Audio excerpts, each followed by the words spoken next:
अस्सलाम वालेकुम। तो आज की जो हमारी वीडियो है वो है पीएनआईडी से रिलेटेड है, ठीक है। तो इससे पहले भी जो है मैंने इसकी पूरी सीरीज़ चलाई थी, ठीक है। तो जिसमें जो है एक हमारा फर्स्ट पेज था। ये जो हमारी पीएनआईडी है ये है हमारी जेन बाकर 420 इंजन से रिलेटेड है, ठीक है, जो कि जेजीएस केस इंजन है, ठीक है। अब जो भी हमारी ये पुरानी वीडियोज़ वगैरह देख रहे हैं तो वो इस बारे में जानते हैं कि मैं इस पीएनआईडी में क्या समझाने की कोशिश करता हूँ, ठीक है। तो ये जो हमारा फर्स्ट पेज था ये हमारा कंप्लीट हो चुका था। और इसके अलावा जो था यहाँ पे अगर देखें तो यहाँ पे जो है हमारा जो है एनएम की जो है मैंने लास्ट वीडियो अपलोड कर दी थी, ठीक है। अब हम बात करेंगे ए और बी, ठीक है। अब ये ए और बी क्या था, तो ए और बी जैसे मैंने फर्स्ट पेज में आपको समझाने की कोशिश की थी। जो ए और बी का जो आप लाइन देख रहे हैं ये हमारा जैकेट वाटर का सर्किट था। जैसे कि मिसाल के तौर पर ये हमारा रिटर्न वाटर आ रहा है, यहाँ के बाद जो है ये हमारा ऑयल कूलर में जाता है। ऑयल कूलर से निकलने के बाद जो है ये हमारे कोर में जाता है, जो कि फर्स्ट स्टेज है। और कोर से निकलने के बाद जो है ये यहाँ आता है।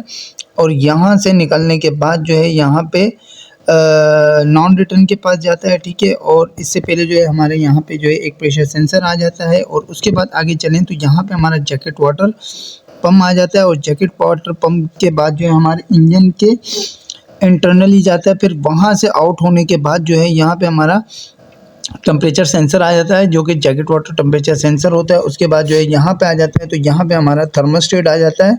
और उसके बाद जो है यहाँ से बाहर निकलने के बाद जो है ये जो बी का जो एरो आप देख रहे हैं तो ये हमारे सेकंड पेज में चला जाता है। तो खैर अभी हम चलते हैं अपने सेकंड पेज पर। तो यहाँ से मैं आपको समझाने की कोशिश करता हूँ। तो यहाँ से अगर हम देखें तो यहाँ पे आप देख सकते हैं यहाँ पे हमारा बी जो है एरो वो बाहर आ रहा था। और ए जो एरो है मतलब ए की जो लाइन है वो हमारे फर्स्ट पेज में जा रही थी, जो कि ये जो आप बॉक्स देख रहे हैं ये हमारा फर्स्ट पेज है, ठीक है। अच्छा, तो उसके बाद जो है अगर हम आगे चलें तो ये बी की लाइन है। अब इसको भी ट्रेस आउट कर लेते हैं कि ये कहाँ जाती है, ठीक है। अच्छा, तो हम यहाँ आते हैं तो ये हमारा आ जाता है फ्लेक्सिबल या वाइब्रेशन पाइप, जिसको भी जिसे आप कह सकते हैं। उसके बाद जब आगे चलें तो एक लाइन हमारी यहाँ चली जाती है और एक लाइन जो है यहाँ आती है। और यहाँ आने के बाद जो है ये हमारे जैकेट वाटर के हीट एक्सचेंजर में चली जाती है, ठीक है।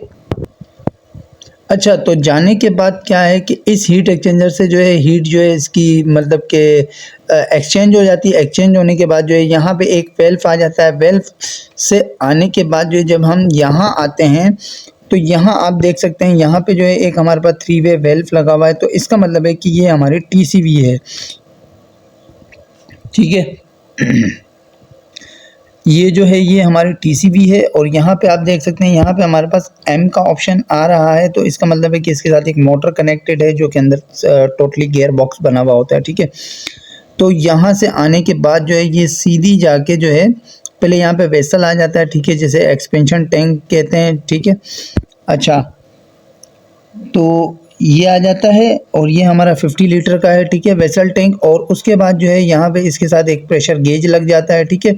अच्छा, उसके बाद जो है एक प्रेशर रेगुलेटर लग जाता है। यहाँ पे आए तो यहाँ पे ये टीसी का मतलब है कि ये टीसीवी है, ठीक है। उसके बाद जो है यहाँ पे टीआई मतलब ये इस टीसीवी का टेम्परेचर सेंसर है, ठीक है। उसके बाद अगर आगे चलें तो यहाँ पे जैसे कि मैंने आपको वेसल के बारे में बता दिया है। उसके बाद आगे चलते हैं तो ये हमारे फर्स्ट पेज में चली जाती है, ठीक है। तो ये तो आ गया एक हमारा ये वाला सर्किट, ठीक है। अच्छा, एक और चीज़ भी बता देना चाहता हूँ। यहाँ पे हमारा 3 वे मतलब कि टीसीवी लगा हुआ है, ठीक है। जब यहाँ से इसको जब मिक्सचर को मेंटेन करना होता है, मिसाल के तौर पर कि यहाँ पे अगर इसको 60 सेंटीग्रेड की ज़रूरत है और यहाँ से मिसाल के तौर पर हमारे पास जो हीट एक्सचेंज होके जो टेम्परेचर जो पानी का टेम्परेचर आ रहा है मिसाल के तौर पर वो 55 है।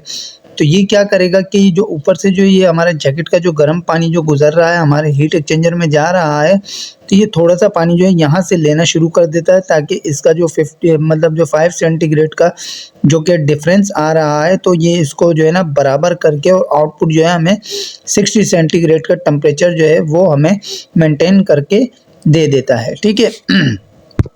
अच्छा, तो उसके बाद अगर आगे चलें तो यहाँ अगर हम चलें तो यहाँ से जैसे ही हमारा जो है अब ये वाला जो सर्किट है ये हमारा ओपन सर्किट है, ठीक है। तो यहाँ आप देख सकते हैं ये हमारा कूलिंग टावर का सिंबल है, ठीक है। ये हमारे कूलिंग टावर का फैन है।